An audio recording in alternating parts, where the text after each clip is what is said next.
नमस्कार दोस्तों, आप सभी का स्वागत है हिंदी ज्ञान भंडार में। आज हम आपके लिए लेके आए हैं हिंदी कारक का प्रैक्टिस सेट, जो कि सभी प्रतियोगी परीक्षाओं के लिए अति महत्वपूर्ण है। हम पहले चैप्टर को पढ़ाते हैं, उसके बाद प्रैक्टिस सेट को तैयार करते हैं। यदि आपने हमारा कारक वाला वीडियो नहीं देखा है, जाके उसको देख लीजिए, जिसका लिंक ऊपर कार्ड पे और नीचे डिस्क्रिप्शन में दे दिया गया है, जिससे आपको प्रैक्टिस सेट सॉल्व करने में आसानी होगी। और हाँ, यदि आपने अभी तक हमारे चैनल को सब्सक्राइब नहीं किया है तो इसी प्रकार की यूज़फुल वीडियो पाने के लिए हमारे चैनल को सब्सक्राइब करके बेल आइकन भी प्रेस कर दीजिए, ताकि जब भी कोई वीडियो अपलोड हो उसका नोटिफिकेशन आपको मिल सके। तो चलिए आप शुरू करते हैं। हाँ, तो पहला प्रश्न देखिए, कह रहा है कारक की सही परिभाषा है। इसमें कैसे हो जाएगा? Option A, B, C, D. कैसे होगा बताइए? हमने बताया हुआ है कि जो शब्द संज्ञा या सर्वनाम को वाक्य के अन्य भागों से जोड़ते हैं उन्हें हम कारक कहते हैं। तो इसलिए आपका ऑप्शन डी वाला सही हो जाएगा। अगला प्रश्न देखिए, प्रश्न संख्या 2 कह रहा है कर्म कारक की विभक्ति है। ऑप्शन है ने, को, से, के लिए। तो क्या होता है? कर्ता ने कर्म को। आपका ऑप्शन बी सही हो जाएगा। अगला प्रश्न देखिए, प्रश्न संख्या 3 कह रहा है रमेश छत पर सुरेश को पीट रहा था। इस वाक्य में किस कारक का प्रयोग नहीं हुआ है? तो नहीं हुआ है। ऑप्शन है कर्ता, कर्म, अधिकरण, संबोधन। तो रमेश छत पर सुरेश को पीट रहा है, तो यहाँ पे कर्ता है, रमेश पीट रहा है तो कर्ता है, कर्ता कारक हो जाएगा। कर्म को, सुरेश को पीट रहा है तो कर्म भी है। अधिकरण में पेपर, छत पर पीट रहा है तो अधिकरण भी है। संबोधन है वो हरे, इसमें संबोधन का नहीं है, इसलिए आपका ऑप्शन डी वाला सही हो जाएगा। अगला प्रश्न देखिए, प्रश्न संख्या 4 कह रहा है वृक्ष से पत्ते गिरते हैं। इस वाक्य में कारक है। ऑप्शन है कर्म, करण, अपदान, संप्रदान। तो हमने बताया हुआ है कि जहाँ पे से का प्रयोग अलगाव के भाव में हो, जैसे कि वृक्ष से पत्ते गिरते हैं, वहाँ वृक्ष से पत्ता क्या हो रहा है? अलग हो रहा है ना। जब अलगाव होगा तब अपादान होगा, जब अलगाव नहीं होगा तब करण कारक होगा। ऑप्शन सी वाला सही हो जाएगा। अगला प्रश्न देखिए, प्रश्न संख्या 5 कह रहा कारक के कितने भेद होते हैं? तो हमने बताया हुआ है कारक के 8 भेद होते हैं। ऑप्शन डी वाला सही हो जाएगा। अगला प्रश्न देखिए, प्रश्न संख्या 6 कह रहा है हे राम ये मैंने क्या कर दिया में कारक है। देखिए हे राम यहाँ क्या आ रहा है? संबोधन आ रहा है ना, किसी को पुकार रहा है ना। हमने बताया हुआ है जहाँ पे कहीं संबोधन का प्रयोग हो, जहाँ पे आपको किसी को पुकारने का बोध हो, वहाँ पे संबोधन कारक होता है, इसलिए यहाँ पे ऑप्शन सी वाला सही हो जाएगा। अगला प्रश्न देखिए, प्रश्न संख्या 7 कह रहा है रा री रे, यहाँ पे सॉरी री लिख दिया है, रे होना चाहिए था। रा री रे किस कारक की विभक्ति है? तो रा री रे हमने बताया था ना, काकी के, रा री रे, नानी ने, ये सब किसके होते हैं? संबंध कारक के होते हैं। ऑप्शन बी वाला सही हो जाएगा। अगला प्रश्न देखिए, प्रश्न संख्या 8 कह रहा है किसमें अपादान कारक नहीं है। देखिए जब नहीं आता है तो हम बल देके पढ़ते हैं। तो अपादान कारक हमने बताया हुआ जहाँ पे आपको अलगाव का बोध हो, जहाँ पे लोग क्या हो, अलग हो। तो शहर से गांव गया, यहाँ पर भी अलगाव का बोध हो रहा है ना, इसलिए यहाँ पे पहला ऑप्शन नहीं होगा। नहीं पूछा, अगर पूछा था कि कौन सा अपादान कारक है तब ये वाला हो जाता आराम से, लेकिन पूछा नहीं है। बिल्ली छत से कूद गई, यहाँ पर भी अलगाव हो रहा है। गंगा हिमालय से निकलती, यहाँ पे अलगाव हो रहा है। तुमने चाकू से फल काट दिए। देखिए जब फल और चाकू करीब आएगा तभी कटेगा, यहाँ अलग नहीं हो रहा है, इसलिए आपका ऑप्शन डी सही हो जाएगा। अगला प्रश्न देखिए, प्रश्न संख्या 9 कह रहा में या पर किस कारक की विभक्ति है? ऑप्शन है करण, अपदान, अधिकरण, संप्रदान।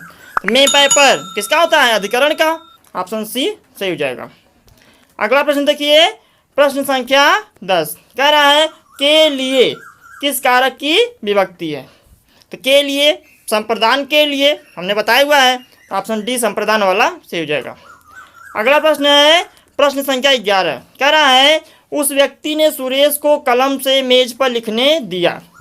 इसमें कितने कारकों का प्रयोग हुआ है? पूछा कितने कारकों का प्रयोग हुआ है? तो ऑप्शन है 3, 4, 5, 6।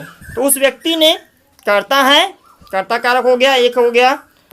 उस व्यक्ति ने, कर्ता क्या होता है? कर्ता ने, कर्म को 2 हो गया।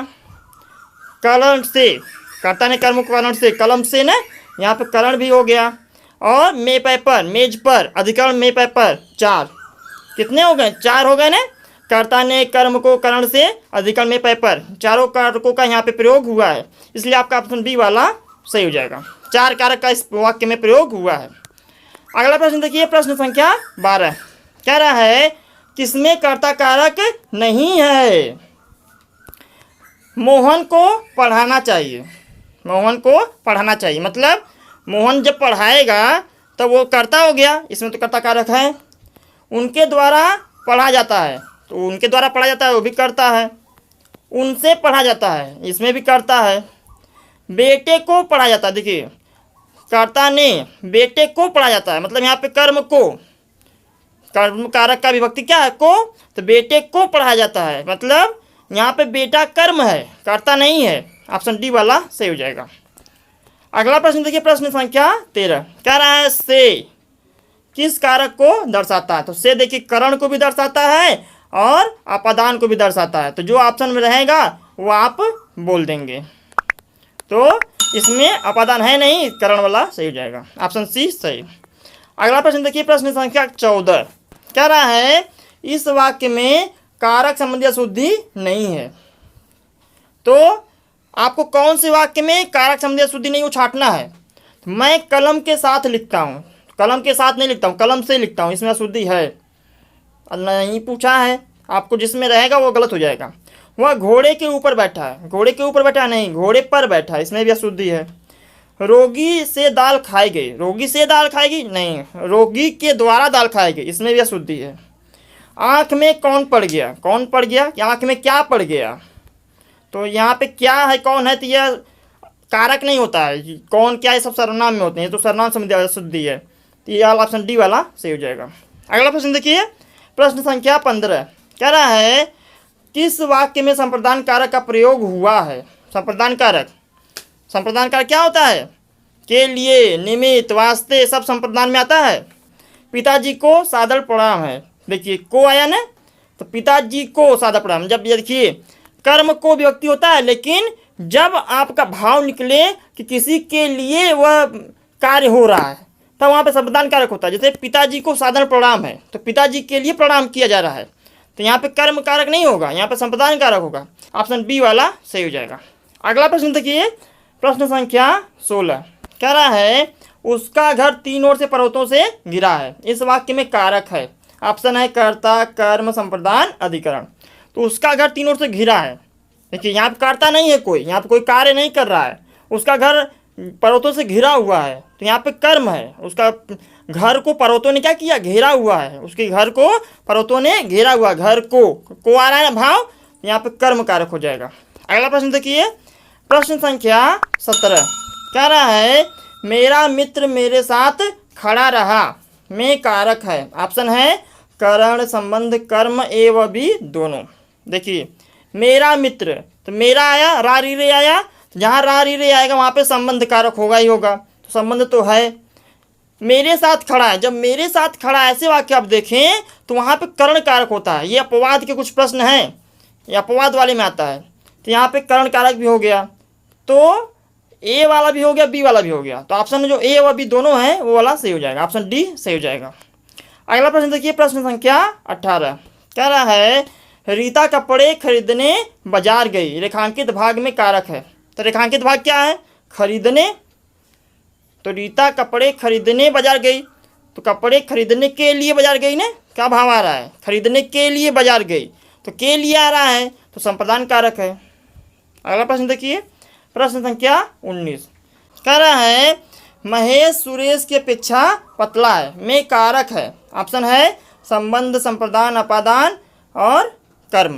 देखिए ये भी अपवाद वाला प्रश्न है, जब ऐसा आपको तुलना का बोध हो, जैसे कि कहीं पे किसी वाक्य में तुलना है तो वहाँ पे हमेशा अपादान कारक होता है, तो यहाँ पे भी तुलना है इसलिए यहाँ पर भी अपादान कारक हो जाएगा, तो अपादान कारक किस ऑप्शन में है, ऑप्शन सी सही हो जाएगा। अगला प्रश्न देखिए, प्रश्न संख्या 20 कह रहा है माँ बच्चे को दूध पिला रही है में कौन सा कारक है, तो ऑप्शन है कर्म, करण, संप्रदान, अपादान, तो माँ बच्चे को दूध पिला रही है तो कर्म को, ऑप्शन ए वाला सही हो जाएगा। अगला प्रश्न देखिए, प्रश्न संख्या 21 कह रहा है वह कुल्हाड़ी से वृक्ष काटता है। इस वाक्य में किस कारक की विभक्ति है? अधिकरण, करण, संप्रदान, अपादान। देखिए से आया ना, तो वृक्ष कट रहा है कुल्हाड़ी से। जब कुल्हाड़ी वृक्ष के नज़दीक आ रही है, यहाँ पे अलगाव का बोध नहीं हो रहा। जब अलगाव का बोध होगा तब अपादान होगा, लेकिन यहाँ अलगाव तो हो नहीं रहा, तो अपादान नहीं होगा। तो से है तो से करण का भी होता है, तो ऑप्शन बी वाला सही हो जाएगा। अगला प्रश्न देखिए, प्रश्न संख्या 22 कह रहा है रमेश जयपुर से दिल्ली जा रहा है। देखिए इसमें भी आ गया, जयपुर से दिल्ली जा रहा है। तो इस वाक्य में कारक है। ऊपर क्या था कि नज़दीक आ रहा था, जो कुल्हाड़ी और वृक्ष के नज़दीक आ रहा था। यहाँ क्या हो रहा है, रमेश जयपुर से दिल्ली जा रहा है, जयपुर से अलग हो रहा है, तो यहाँ पे अपादान कारक हो जाएगा। ऑप्शन सी वाला सही हो जाएगा। अगला प्रश्न देखिए, प्रश्न संख्या 23 कह रहा है आलोक माँ के लिए दवाई लाया। इसमें कौन सा कारक प्रयुक्त हुआ है? तो के लिए, संप्रदान के लिए, ए वाला सही हो जाएगा। अगला प्रश्न देखिए, प्रश्न संख्या 24 कह रहा है वृक्ष पर पक्षी बैठे हैं। इस वाक्य में पर कौन सा कारक है? पर अधिकरण, में पै पर अधिकरण कारक, ऑप्शन सी सही। अगला प्रश्न देखिए, प्रश्न संख्या 25 कह रहा है अतिथि के लिए चाय लाओ। वाक्य में अतिथि के लिए कौन सा कारक है? अतिथि के लिए चाय लाओ, भाई के लिए आया तो संप्रदान कारक, हमने कितनी बार बताया, ऑप्शन सी वाला सही हो जाएगा। अगला प्रश्न देखिए, प्रश्न संख्या 26 कह रहा है गरीबों के निमित्त धन इकट्ठा करो। वाक्य में कौन सा कारक है? ऑप्शन है कर्ता, करण, अपादान, संप्रदान। देखिए संप्रदान में निमित्त, हेतु, वास्ते, के लिए, को सब संप्रदान के अंतर्गत आता है। इसलिए हम संप्रदान के 2-3 उदाहरण ले लिए कि आपको सब मिलते जुलते जितने भी प्रश्न बनते हैं परीक्षाओं में सब आपको कवर हो जाए। कन्फ्यूजन हो जाता है कभी कभी, तो इसमें भी संप्रदान कारक ही होगा। अगला प्रश्न देखिए, प्रश्न संख्या 27 कह रहा है बहू ससुर से शर्माती है। वाक्य में कारक है, ससुर से शर्माती है, वैसे आया तो क्या करेगी? जब ससुर से शर्माएगी तो ससुर के पास जाएगी, तो उससे अलग होगी ना। यहाँ पे अलग होने का भाव नजर आ रहा है कि नहीं नजर आ रहा है? जब अलग होने का भाव नजर आ रहा था अपादान कारक। अगला प्रश्न देखिए, प्रश्न संख्या 28 कह रहा है आपका पत्र मिला। वाक्य में कौन सा कारक है? आपका पत्र मिला, भाई काकी के रारी रे, क्या कौन सा कारक होता है? संबंध कारक, ऑप्शन ए सही। अगला प्रश्न देखिए, प्रश्न संख्या 29 कह रहा है राम ने रावण को तीर से मारा। इस वाक्य में कारक है कर्म, करण, संप्रदान, अधिकरण। देखिए रावण को कर्म को क्या होता है? विभक्ति को होता है ना कर्म की, तो कर्म कारक हो गया। कर्ता नहीं होता, कर्ता तो ऑप्शन में है नहीं। अगला प्रश्न देखिए, प्रश्न संख्या 30 और हमारा ये अंतिम प्रश्न है। कह रहा है किस वाक्य में संप्रदान कारक है? संप्रदान कारक मतलब के लिए, हेतु, को, वास्ते। तो गरीब के निमित्त वस्त्र दान करो, ऊपर हमने बताया था। जैसे गरीब को कपड़ा दो, निमित्त न कहती है गरीब को कपड़ा दो, गरीब को वस्त्र दान करो, तो गरीब के लिए ही तो हो रहा है। जहाँ पे के लिए का भाव आए वहाँ पे संप्रदान कारक होता है। ऑप्शन बी वाला सही हो जाएगा। और एक प्रश्न है आपके लिए जिसका उत्तर आपको कमेंट में देना है। तो आपका प्रश्न है राम की गाय चढ़ती है। इस वाक्य में कौन सा कारक है? ऑप्शन है कर्ता, कर्म, संबंध, अधिकरण। इसका आपको प्रश्न का जो उत्तर है आपको कमेंट करके देना है। जिसका कमेंट सही आएगा हम उसको पिन कर देंगे, ऊपर सभी लोग उसको देख सकते हैं। तो आई होप आपको वीडियो अच्छा लगा होगा। यदि वीडियो अच्छा लगा हो तो वीडियो को लाइक कर दें और अपने फ्रेंडों के साथ इसे शेयर भी कर दें, क्योंकि ज्ञान बांटने से ज्ञान बढ़ता है। और हमारे सभी अपडेट को पाने के लिए हमारे चैनल हिंदी ज्ञान भंडार को सब्सक्राइब करके बेल आइकन दबाना ना भूलें। यदि आपको हिंदी ग्रामर से कोई प्रश्न पूछना हो आप हमें कमेंट करके पूछ सकते हैं। तो मिलते हैं अगले वीडियो में, तब तक के लिए धन्यवाद। Thanks for watching.